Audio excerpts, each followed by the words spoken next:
So hello to everyone, and I'm happy for all of you who are here today and participating. It's a wonderful feeling of a network or of a wonderful network of connections between people with similar interests doing something quite wholesome and something that I believe is very beneficial for our world. So thank you. And because this meditation practice is so beneficial for oneself, beneficial for one's communities, beneficial for the world, that is why I teach it. And I'm quite confident in its tremendous value. And and because of that, there's a great value it is to sit down to meditate. It's useful to sit down with a sense of commitment. Commitment is a big word. There are people who, it's said that they're commitment shy. I like the word commitment because from Latin, the word mit part of the Latin means has the same root as the word mitten. It has to do with hand and with the hand, kind of, or what we can touch, and something like that. And at least whether it's quite accurate or not, the point being that commitment with what we touch, commitment with what we're in touch with, and to be in touch with oneself, and then what's the commitment, what's the way in which we touch our experience right here.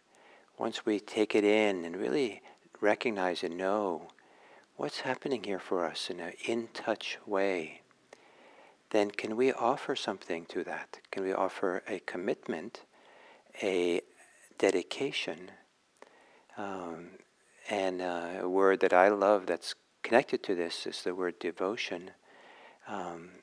Not that it's devoted to something outside of our experience, but being devoted, committed to our experience, and to have a commitment to meet it, to be with it in a wholesome way. And it's said that mindfulness is always wholesome, and mindfulness is that attention that we bring to our experience, the way we touch our experience, that is absent of any greed or hatred or delusion, and all the kind of associated states that are unwholesome. And this amazing thing that we can kind of find our way from the unwholesome to the wholesome. And it's actually can be theoretically so simple that it's just to be mindful. We don't have to drum up kindness, we don't have to drum up generosity or love. Just to see clearly this is here. And to have a commitment to that, to be present, to be aware, to this moment, stay in touch with our experience. And commitment shares with one quality, at least one quality, that greed has. Both greed and commitment involve holding on to something. And however, in terms of commitment in doing practice, it's to be committed to something wholesome, something which leads to our benefit, leads to freedom. Whereas greed leads to bondage, the commitment to the practice leads to freedom, but it's worth holding on to. And we have to hold on to it wholesomely. We have to hold on to it in a way that leads to freedom, not further getting entangled and caught. So the word commitment, to be in touch with the purpose of why we're sitting, to be in touch with the purpose, the tremendous value of staying present, staying here, staying with our experience. And so for this sitting today, maybe you can see if you can be supported in the practice with a sense of commitment or dedication, devotion, sense of purpose that you hold on to gently, lovingly, or caringly, not tightly, but you hold on, stay here. And maybe that's even the mantra, kind of stay here, stay in touch, stay in touch. And but don't do it so tight that that you're bringing tension to yourself. But don't hold it so loosely that you drift away too easily. Stay present, stay committed. So, assuming a posture of commitment, a posture of purpose, a posture that expresses, now here I am. My whole being will be dedicated to this period of staying in touch.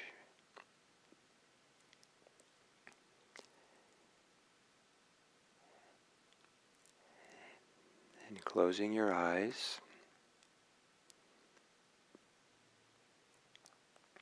And taking a few long, slow, deep breaths.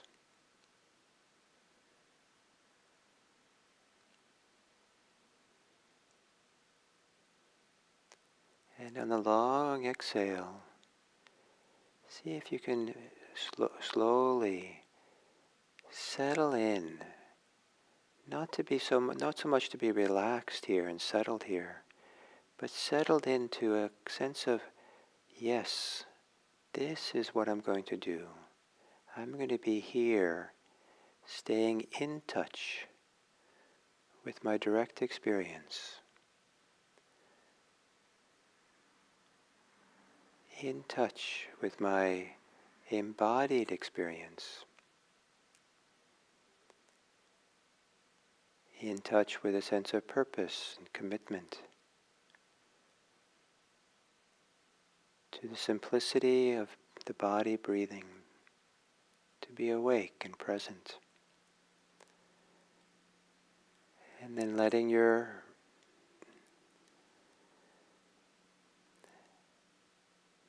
breathing return to normal. And as you relax different parts of your body, maybe what you do is you're relaxing into a sense of purpose or a sense of commitment to being here, to practice, to stay present. Maybe beginning by relaxing the muscles of the face. Many of the micro muscles that tighten up in the face can represent other intentions, other purposes that we're trying to do over the course of the day. But to relax the face.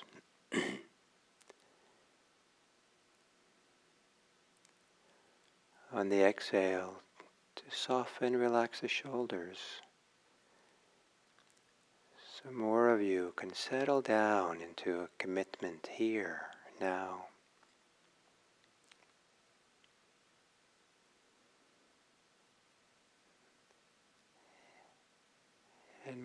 And then relaxing the belly. Softening the belly and maybe even settling your weight further down your torso as a grounding to this commitment to be here and present.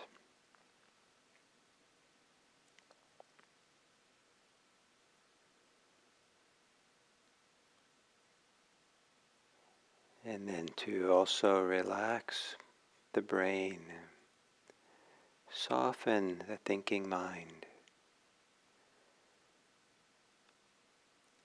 and relax any way that this sense of commitment may have tension in it or pressure in it.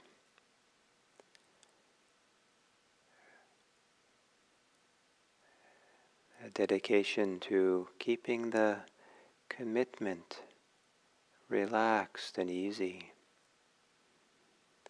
but still committed, staying in touch with the practice.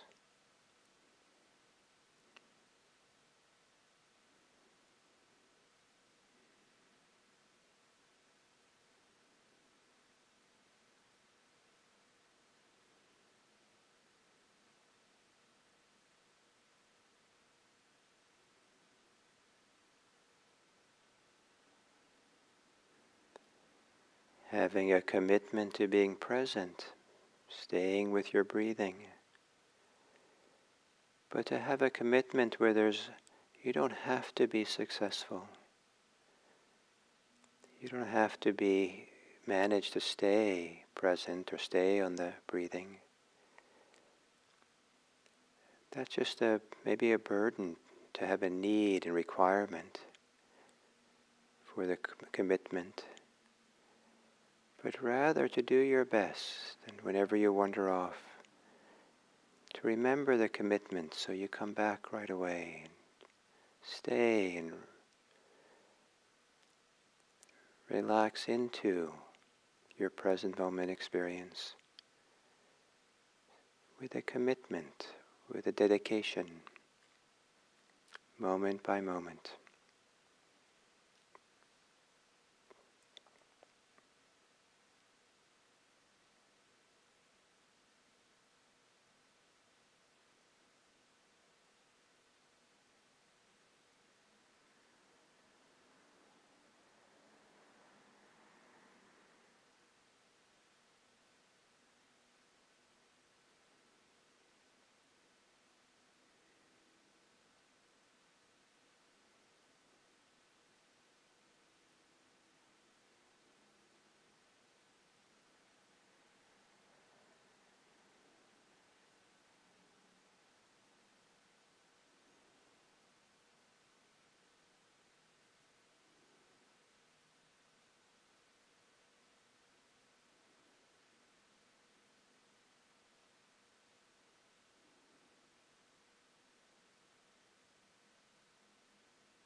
Gently holding on to the present moment, holding on to staying in touch, holding on to mindfulness in such a way that it keeps opening you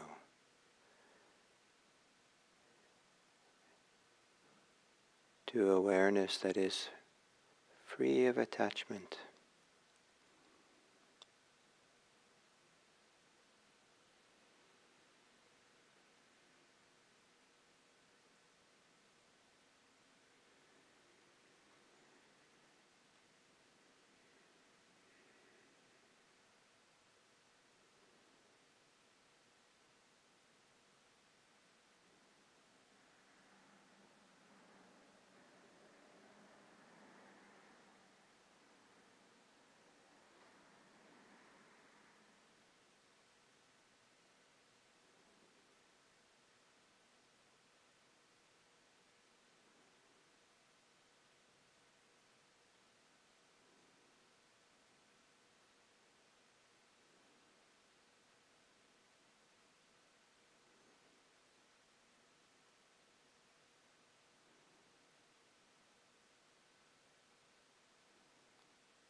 And then as we come to the end of this sitting,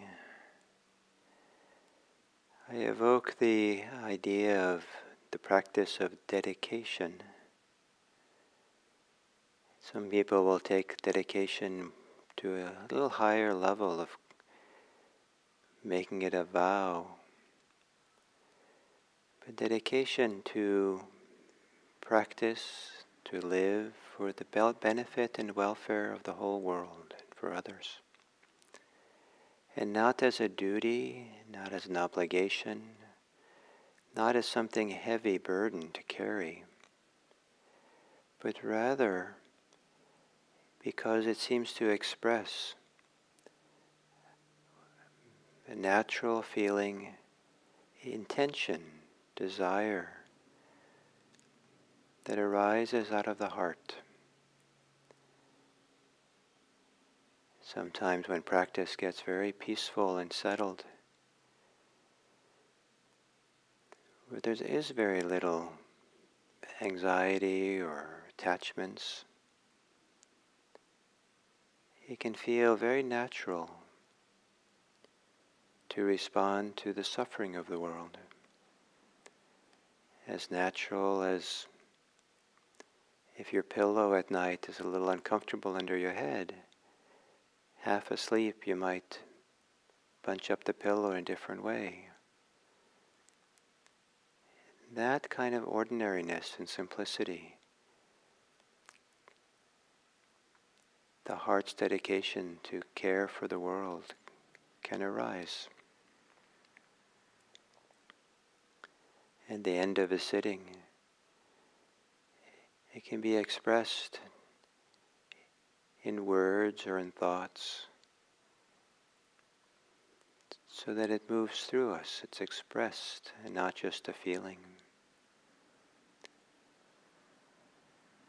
May it be that this practice that we have done this morning, may it somehow see in seen and unseen ways, in intentional and unintentional ways, may it spread from us out into the world, contributing to the greater welfare and happiness and freedom of all beings, so that those who are unhappy, may we contribute to their happiness. Those who don't feel safe, that we contribute to greater safety. To those who don't know peace, that they can taste and experience more peace. And those who are not free, those who are oppressed, subjugated, limited, in bondage, that it brings them freedom.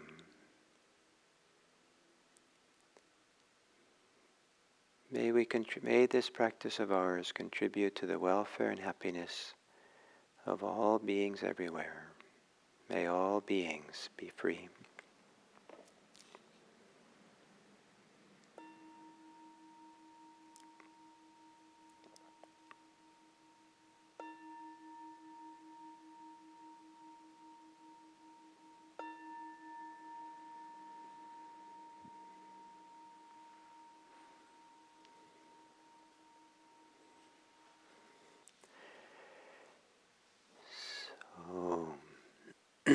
Before I start this talk, I want to mention that tomorrow morning I thought we could have a Zoom meeting after our 7 a.m. sit and talk. We haven't done that for a long time, and I've certainly missed doing it. And maybe doing it for 45 minutes. I have other things tomorrow to go to, but so I will post a Zoom link on the IMC calendar for for tomorrow. I'll also post it in the What's New section of IMC's website, and also I'll post it here on the chat.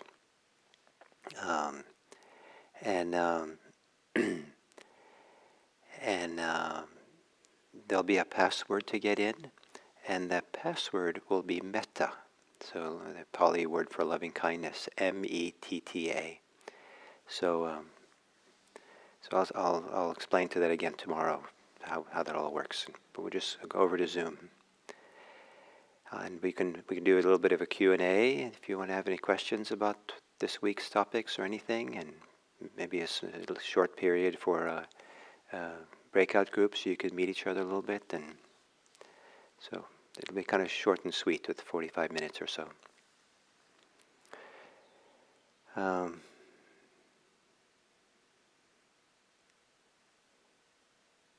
So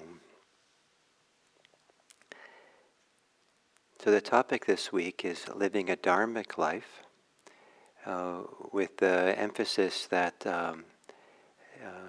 there are these things we can bring into our daily life that will enhance our sense of practice, dedication in our daily life, that brings us the benefits of a full-time religious life. Being in a monastery, being in a retreat center. The difference in being in a monastery, being a monastic, or being in a retreat center, living there, is not, it's more of a matter of degree, that when a person's living a monastic life, they get all these reminders to practice, all these associations and schedules and things that kind of puts them back in thinking about the practice or remembering to do it. And people who are not living a monastic life or living in a retreat center, it's harder to remember, and sometimes there's a lot of family responsibilities or work responsibilities that pull us into their orbit so strongly that we don't think about practice or don't think about mindfulness of being present or the values of the Dharma. But the difference is not a matter of all or nothing, it's a matter of degree. And I think overall, for most people who practice in monasteries, for example, they're not necessarily stellar monastics, and that they're, every waking moment they're doing their practice. They're doing all kinds of things, and some of them are maybe not even as dedicated to the practice as some people I know who are lay people living in the world. So it's a matter of degree, and so all of you, if you're living kind of an ordinary lay life or something like that, it's possible to increase the degree to which you're dedicated to get a lot of the benefits of more of a full-time or more of a dedicated Dharma life. And if you like to do that, that's what the teaching this week's are about. So the Monday it was about being embodied, being present, mindfulness of the bodies. Just practicing that through the day is tremendously beneficial. And letting the body be your temple, your monastery. The mindfulness of speech was the second day, and to care for your speech and notice why you're going to say what you're doing and the tone of voice in which you say it, and there's a whole world of our inner life that gets revealed if we really pay attention to our speaking, and so rather than listening to the abbot of the monastery give a Dharma talk, listen to yourself speak. And maybe it's not a Dharma talk, but maybe then you start becoming conscious of what you are doing, that it starts moving. Naturally, you'd want it to be more Dharmic if you're really listening to yourself. And then there was the dedication to being harmless, that singular kind of essential essence of the whole Buddha Dharma, living a life which is harmless to self and others. And then today the topic is commitment, or living with a sense of purpose and really being dedicated to that sense of purpose. Sometimes when mindfulness is taught, we emphasize that side of mindfulness that has to do with not wanting, not reacting, just being in the experience, and just coming back to being still, being, and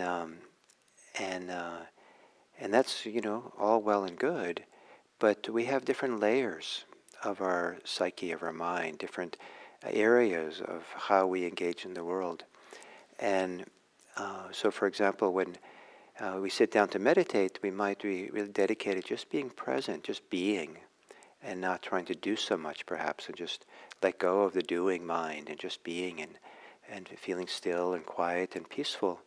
And it can be so nourishing to do that. But there was something that brought us to the meditation cushion. There was dedication, there was a commitment, there was a sense of purpose that brought us there to do that practice. So at one point in life, before we meditate, getting to meditation, there's this sense of purpose, and then we can put away that purpose just to sit and meditate. So I'm trying to say that in different areas of life, it's appropriate to look at these different qualities. And the quality I'm encouraging today is to look at your intentions. And why do you do things? What's really the intention, the sense of purpose underneath it? And not the surface purpose or surface intention, but what's really the heart's intention in doing whatever we're doing? What's the inner life's real, deeper intentions and sense of purpose and what we're trying to do? And just to look at that, to be mindful of that, is a whole valuable practice in itself. To take it to a step further is to spend some time reflecting on your deepest intention. What's your heart's deepest wish? If all things could be, provided for you, if a genie came along and said, I'll provide you with anything at all, what's your heart's deepest wish? Not what your desires are or your ego is, but what if you really get quiet and listen? What does your heart most want? What's the deepest intention? I think this is so valuable that I sometimes encourage people to, that it's more important to spend time every day reflecting on your deepest intention than it is to meditate every day. And clearly I value meditation a lot. So for me to say that's even more important is reflect on your deepest intention. It says something about how important I think this is. And do it over time, not just do it one day and then decide what it is, but keep coming back and looking at it every day, because it morphs and changes and you see different angles of it, or you see layers and go deeper and deeper over time. If you find that you answer the question, what is your deepest intention, with a negative statement, my deepest intention is not to be afraid, that's fine. But you might want to see that if that negative thing was accomplished, what then would be your deepest intention? If you could feel safe, then what would be available for you? And then with this reflection on a purposeful life, an intentional life, what are you living for? And not so much from the ideas of shoulds and shouldn'ts, but really, what's the heart's wish? What's the heart's deepest intention? And I emphasize the heart because it's a kind of a metaphor for what's some inner depth where it seems to arise out of us in the most natural way we can imagine. It's like not an effort for it to come, but really feels like it's integral to who we are in some deep, intimate way. And then there's a commitment to that. And living a committed life is something. If you have something that's wholesome and valuable, that's your purpose or your intention, then it's a wholesome thing and a valuable thing to have a commitment to it. And there are so many things, wise things a person can do in one's life. And some people, they just have too many choices, just tremendous amounts, like going into a supermarket these days and all these choices that to make. Whereas in the old days, you went to a little market and there wasn't so many brands and choices. You kind of just took what was there. And so for some people in the modern world, there's so many choices and ideas of what we should be doing, and people can get just so busy doing all the different things that are called on to do. A wise life is one that is able to let go of even wholesome things to do, good things to do, so that we could really focus on a few things really well. Sometimes if we do a lot of different things, we don't go very deep in any of them. And some things are really so valuable and so useful to give ourselves over to in a fuller, deeper way, and really see it all the way through to the other side, all the way through to the depth of it or the heart of it. And this Dharma life, if that's what you're interested in doing, it's a topic of this week, the Dharmic life. If this interests you, if this is what you would like to do, there's no obligation to do it. But if this, it's worth really spending time on your sense of purpose with it, your intentions with it, and also your sense of commitment. And maybe there's a way of being more committed, so that you are.